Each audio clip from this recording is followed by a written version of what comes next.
Imagine for a moment that you're walking through an old farmhouse, the kind that creaks before you touch it, the kind that smells of dust, dry wood, and 100 years of deep winters.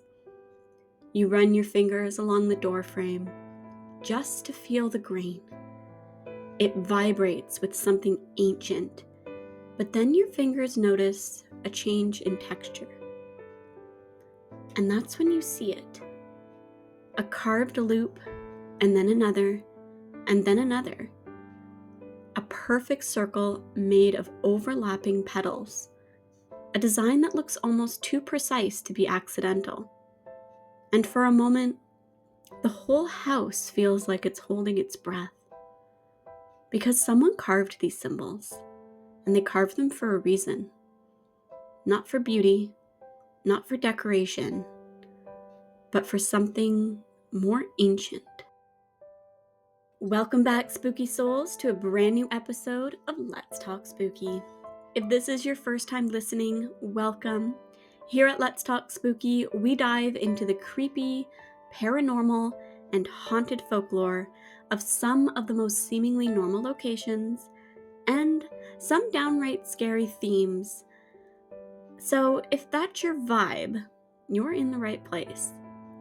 As the Christmas season approaches, we're going to switch into Yuletime mode, featuring some scary lores, tales, and history about the most wonderful time of the year. So make sure that you hit that follow button wherever you listen to your podcast, so you don't miss any upcoming episodes. They're definitely going to be spooky. And if you have any of your own creepy Christmas tales that you would like to share with us, please send them my way. I'm thinking that I might add bonus listener stories that are Christmas themed at the end of each December episode to kind of set the mood a little bit. So if you have those, email me or hook us up in our socials with your stories. DM or send comments, whatever works. But let's get back into what I have in store for you tonight, where we dive into the hidden marks of magic carved into old homes, churches, and much more. Tonight, we're talking about witch marks, wardings that hold a secret battle that people fought against the unseen forces. So light a candle, get cozy, and let's talk spooky. To understand what a witch mark is, we must first step back in time, into a world where belief, fear, and daily life were very tightly woven together. Witch marks, also called apotropaic marks, a Greek word which translates to ward off, weren't random scratches in a wall. They were a kind of folk technology, a way for ordinary people to negotiate with the invisible world that they believed pressed against their own. Witch marks began appearing in Europe as early as the 14th century, but they did reach their peak around the 15th and 17th century periods. This was a time shaped of plague, famine, and witch hunt panics. Homes weren't just buildings, they were battlegrounds, and every doorway, hearth, and threshold was considered a weak spot where harmful forces could slip in and cause family chaos.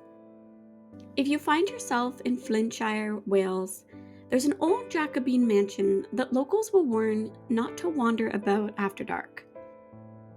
Its name is Plas Teg, and from the outside, it looks very much like a standard grand estate. Wide stone steps, elegant windows, sweeping grounds, but inside is where the house tend to keep secrets. Plas Teg was built in the early 1600s, at the time when people believed evil could slip through the cracks of a door just as easily as a cold draft. If you walk through the house today, past the dust-covered portraits and faded velvet curtains, there's one place the guides always seem to pause: the staircase. At first, it looks like an ordinary oak staircase, polished for centuries of people's footsteps going up and down. But if you lean a little close, you'll see them, Strange looping circles carved into the wood, double V scratches deep into the grain, petal-like wheels drawn in one continuous perfect line. Hundreds of symbols layered one on top of another, like someone tried desperately to keep something out. These witch marks and the stories behind them are way darker than the carvings themselves. The documents and letters from the family who lived at Plasteg during late 1600s tell the first signs of trouble. A maid waking up unable to breathe, certain that a hag was sitting upon her chest, the sounds of a baby crying at night, only to wake with fresh scratches down its leg, milk spoiling, livestock found dead in the barn with no explanation, shadows moving up and down the staircase when no one was there. And always, the main times there was issues was at the staircase. Servants swore they heard footsteps pacing up and down, steps that were long, deliberate, and heavy, like someone who shouldn't be walking at all. Fear grew quickly in a time when witches weren't a legend or a metaphor. They were an accusation that was very terrifying. Villagers whispered of a woman named Margaret Ape Howell, a woman who lived just beyond the estate lands. Some say she practiced herbalism, some say she spoke to the dead. Others swore they had seen her walking in the fields at night, carrying a lantern that didn't give off any light. When the strange events began, the family turned to the only protection they truly trusted, not the church, not the law, but a form of old magic that they knew well. They brought in a carpenter and instructed him to carve protective spells into the very threshold of the house, every door frame, every window, and especially the staircase, a place they believed the intruding spirits traveled most. The symbols weren't meant to confuse the spirits as much as it was to trap them, snare them into a mouse-like maze that they could never escape. And they covered the staircase from top to bottom in these symbols. But the marks didn't stop the sounds. Late into the night, the family reported hearing the same footsteps climbing the stairs, slow, impossibly heavy, and seemingly dragging something behind it. Guests swore that they felt something brush past them as they would ascend, though no one was there. And visitors said they would hear whispering in Welsh right against their ear as they climbed the stairs alone. Even centuries later, visitors to Plasteg report the same phenomena: footsteps right behind them, cold spots halfway up the stairs, a sense of being watched from above, and whispers, faint but unmistakably Welsh. And those carvings, those hundreds of desperate marks woven into the wood, they remain visible today, etched into the staircase like a warning of the past, a message that suggested that the people who lived before believed something truly dark walked those staircases, and might still. However, what makes these symbols so compelling is not only that their variety, but how consistently they appeared across continents and centuries of time.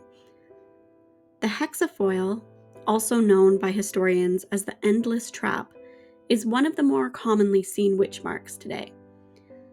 Picture a perfect circle carved with a looping precision and petals that interlocked like gears of a machine. The hexafoil, also sometimes called the daisy wheel, looks harmless at first glance, but the design is very purposeful. It was meant to outsmart something. People believed that harmful spirits were curious by nature, drawn to the movements and patterns around them. If a maleficent force crept towards the doorway or a window, the hexafoil looping line would catch its attention.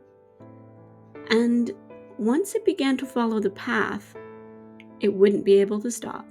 Hexafoils were essentially spiritual flytraps, an endless maze meant to keep evil wandering forever. In some homes, they appear in clusters, like nets woven into the structure of the house. When you see one carved deep into a beam, you can almost imagine the person who made it, hoping the looping lines would keep something wicked distracted long enough for their family to sleep peacefully through the cold nights. Some witch marks don't look magical at all. At least, not at first. Two V's carved side by side, simple and unassuming. These marks were invoking the Virgin Mary herself.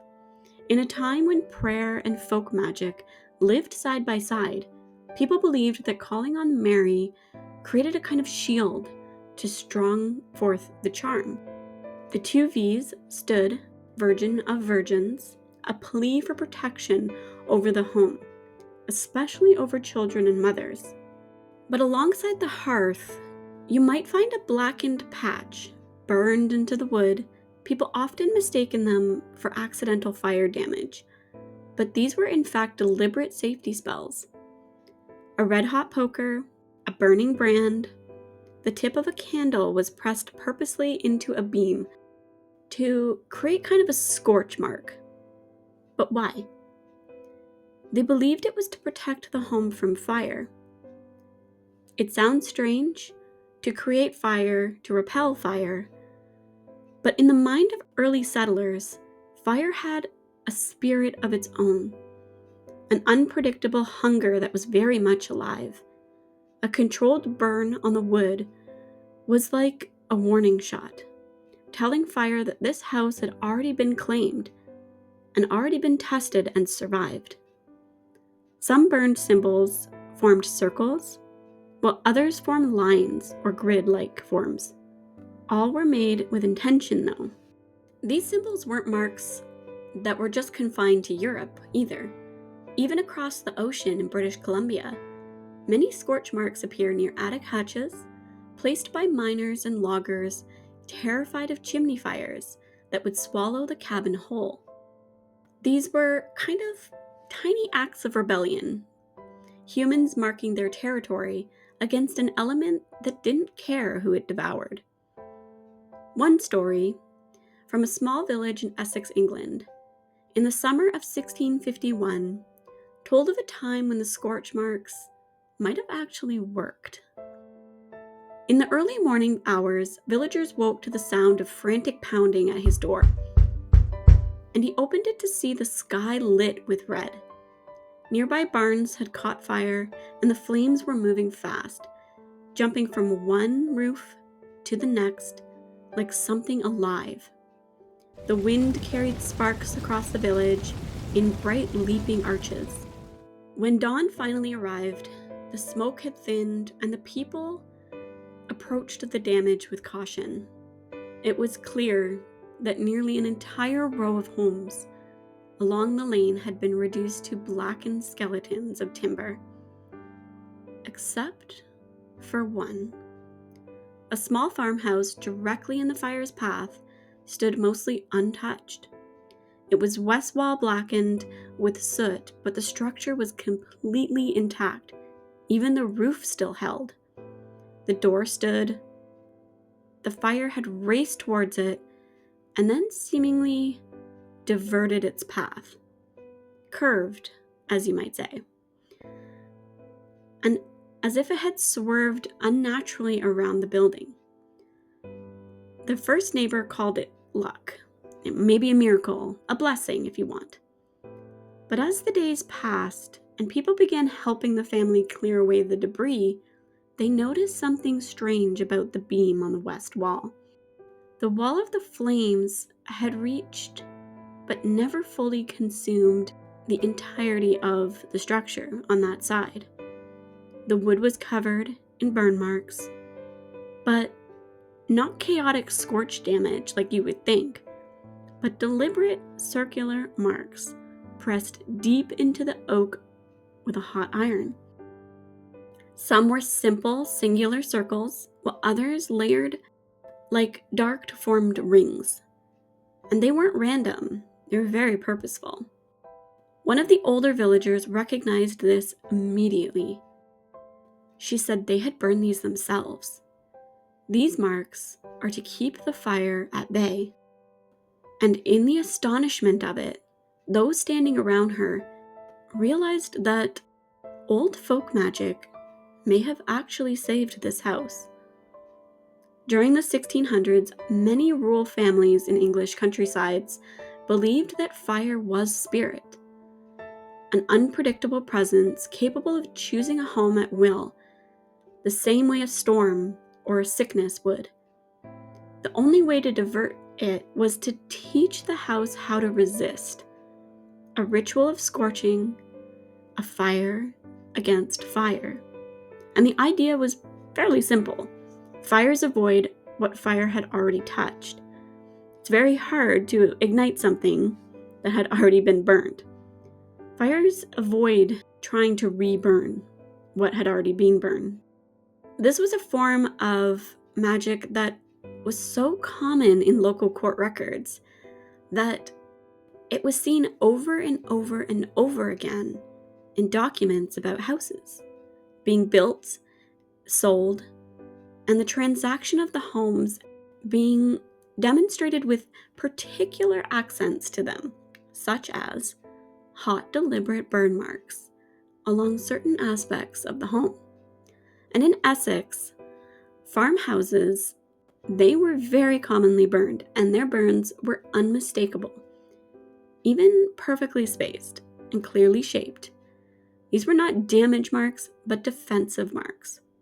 The family later admitted that their grandfather, who had built the home 50 years earlier, had put those scorch beam marks in while it was still under construction. He believed that it was a necessary part of the building, not just a guard for the house from fire, but a deterrent from the dangers that traveled with heat and smoke.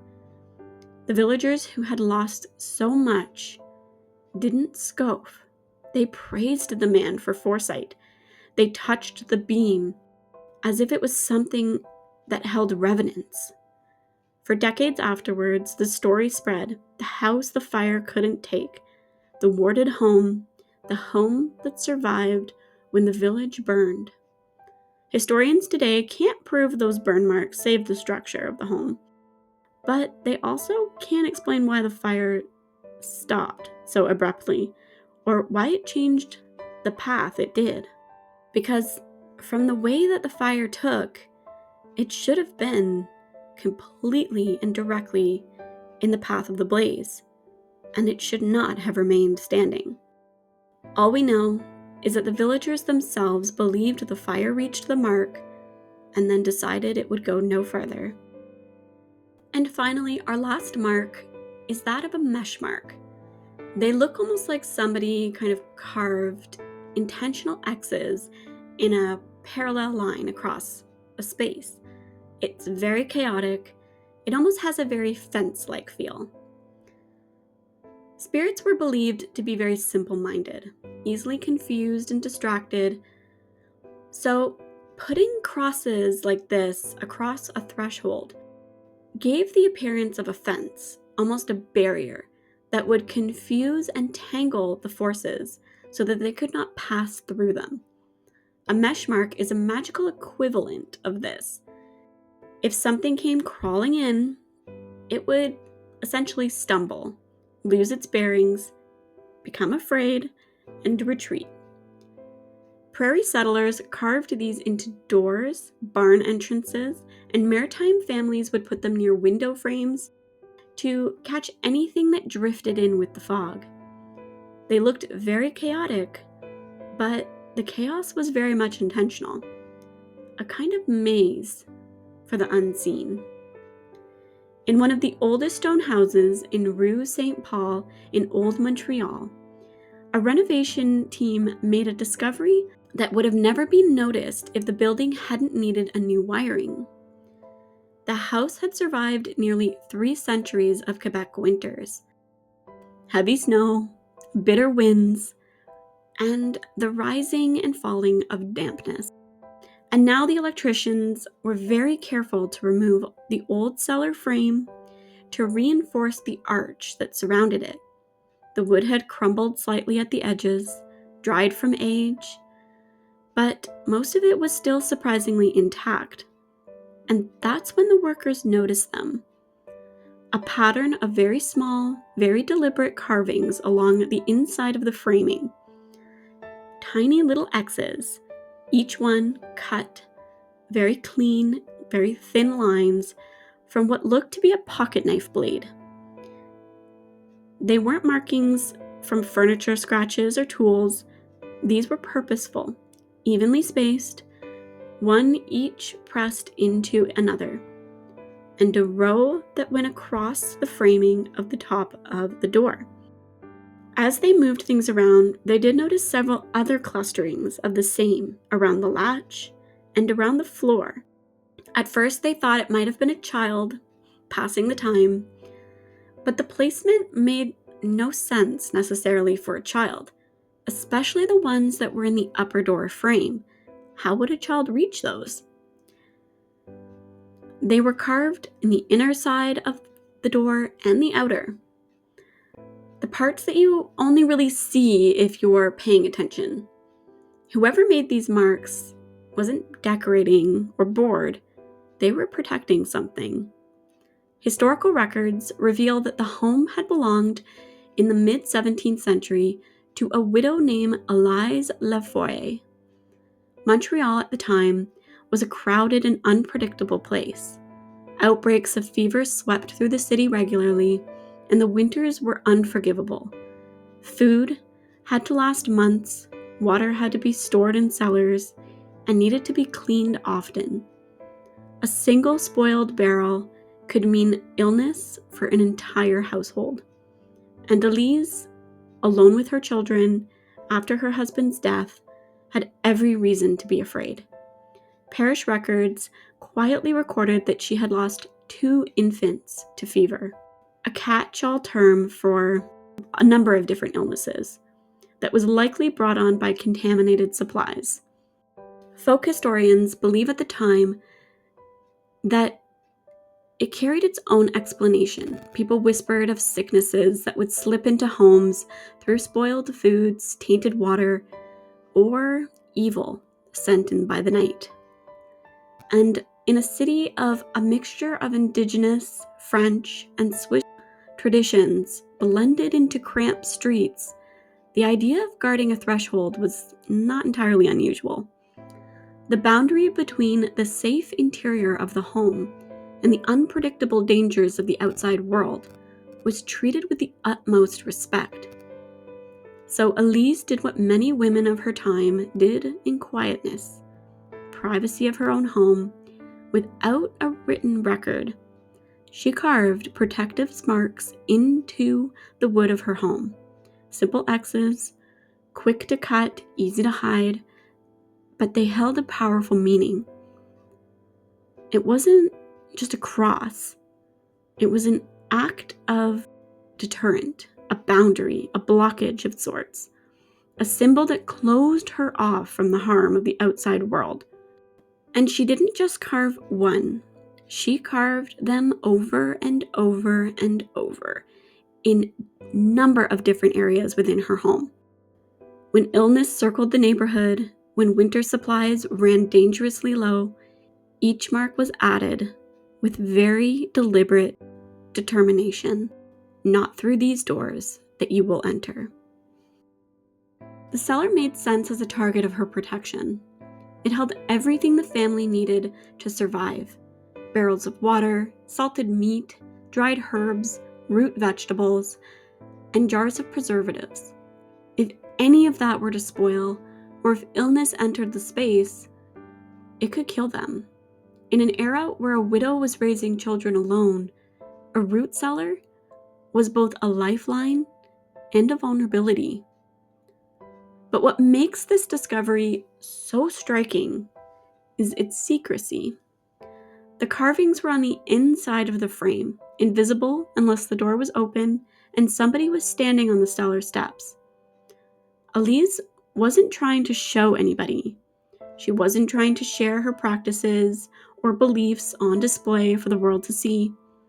She was simply protecting her home in the quietest way possible. Folk magic in New France was widespreading, but it was also seen as a judgment, especially among women, from neighbors, priests, and those who feared Old Testament. When renovators finished removing the frame, they continued to count at least 23 carvings, some worn down by time, but others still as sharp, as if the blade had touched the wood only a few seasons before. They were all cut by the same knife, followed the same pattern, and done by the same pair of hands. And 300 years later, those marks still remain, a private act of fear and love sealed into the architecture of her home. Today, historians look at the carvings like they're not superstition entirely, but evidence of how people navigated the dangers of their world. A world without medicine, without heating, and without certainty. People used tools that they had, a knife, a mark, and a belief that harm could be stopped if a boundary was strong enough. Standing in that dim Montreal cellar, it's easy to imagine Elise pausing at the doorway, a knife in her hand, listening for her children as they slept in the rooms above her. Another wave of illness sweeping across the city, the winter wind pressing hard against the walls, and her carving a quick X in the wood frame, firm and distinctive, before quietly closing the door. It was not a grand ritual, just a mother protecting her babies in the only way she knew. And centuries later, that wood still holds the very memory of her love. These marks were never meant to impress anybody, or act as ornaments, or sigils of loyalty to secret knowledge. They were carved, scorched, tucked, and buried by people who lived in a world where danger was not an abstract thought. The winters were long, the illness was consistent, and accidents were deadly. And the unknown, the things that people couldn't name or explain, they felt close enough to touch. Witch marks were the tools of people with no margin of error. They were a form of insurance in a time before medicine, electricity, and reliable heat sources, before the help of a phone call, and in rural Canada, especially in the isolation and fear that surrounded the people. These families stood alone against storms, predators, sicknesses, and constant unpredictability of a land that they were just learning to navigate. And so they carved their fears into the wood, etched their hopes into the beams, pressed their prayers into the threshold. A parent protecting a child, a widow protecting her family, a farmer shielding his animals, and a fisherman guarding the windows from a foggy night. Every mark, every object, every burn ring is a reminder that people who came before us were not primitive and foolish. They were resourceful. They took whatever power they believed existed, whether it be divine, symbolic, mystical, and they used it to create a barrier between themselves and an unknown darkness.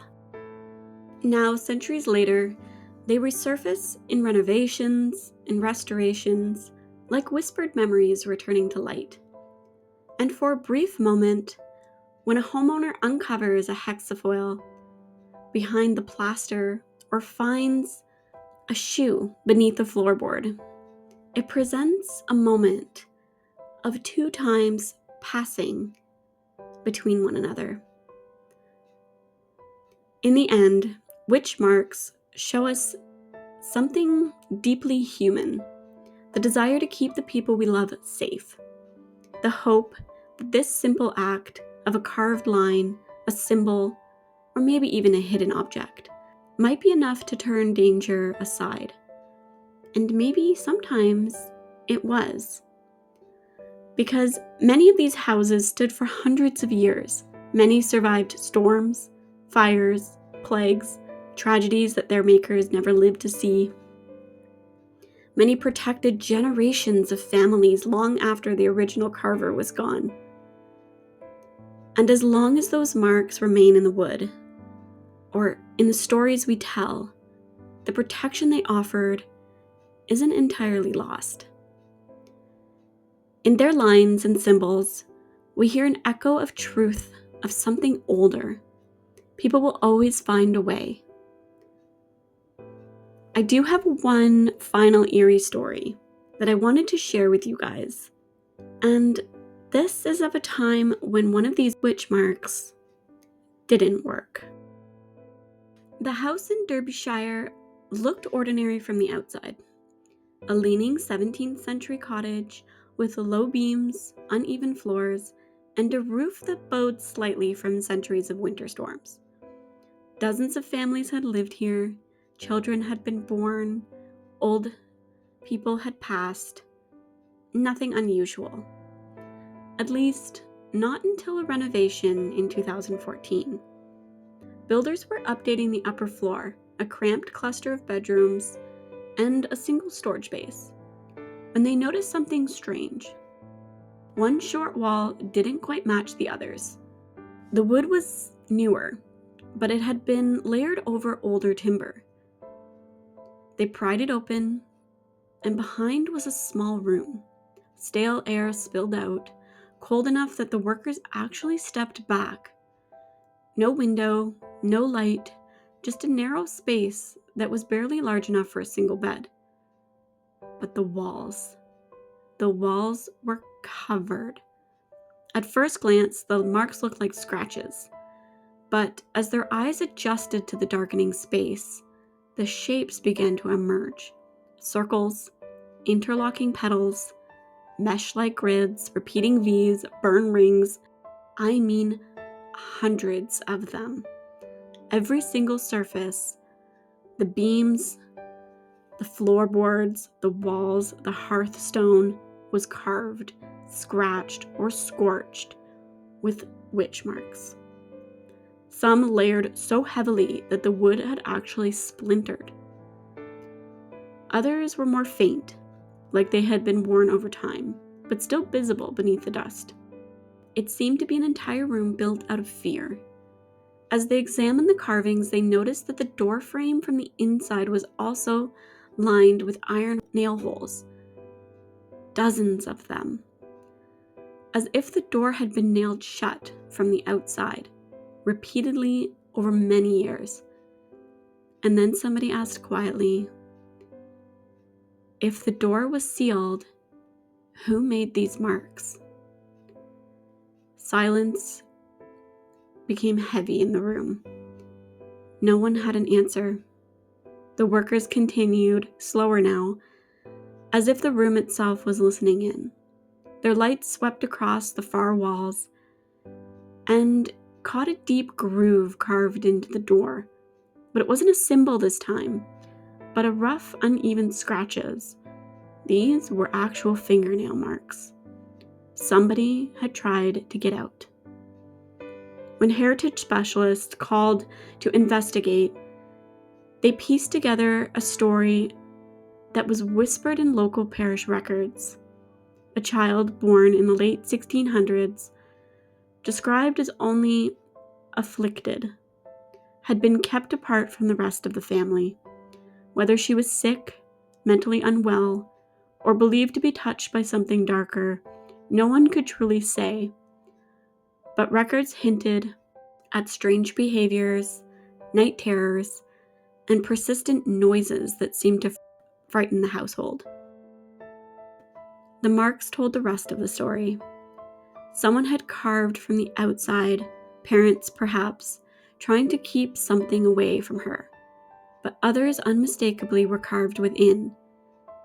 The small, shaky lines of a hand that grew frantic over time. The containment ring, around the hearth, a series of perfectly spaced burn marks, suggested desperation. This technique was rarely used, even in folk magic. Only cases where people believed something truly dangerous was already inside the space. The room felt colder the longer anybody stayed in it. One contractor refused to continue work after hearing soft knocks from the sealed room while standing alone in the hall. Another man, seasoned in carpentry, said he felt someone standing behind him when he was in the space. Every hair on the back of his neck and arms were raising, but no one was there when he turned around. The owners tried to ignore the stories until their dog, a big, calm German Shepherd, refused to go up the stairs now. He would plant his feet at the bottom of the steps and tremble, staring up towards the sealed space. After only a few days, the crew, all of them, asked not to return unless the room had been boarded up again. So the owners agreed, and the heritage team documented everything, and then watched as a new wall was built over, sealing the old room for the second time. But not because of folklore or because of history, but because every person who stepped in that room felt the same thing. That whatever those marks were meant to keep out or keep in was likely still there. And the cottage, quiet, crooked, on Little Derbyshire Lane, went back to looking rather ordinary again, at least from the outside.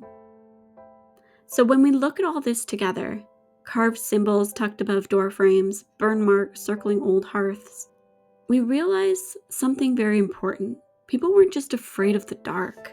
They were doing everything they could to survive it. Every mark, every layer of protection we've uncovered tonight came from somebody who believed their home needed to be guarded. Maybe from spirits, maybe from curses, maybe from illness, misfortune, or something that they really couldn't name.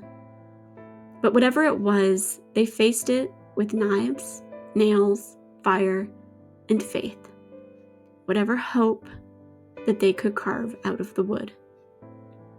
And the most unnerving part of this is the deeper we look into these houses, the more we find.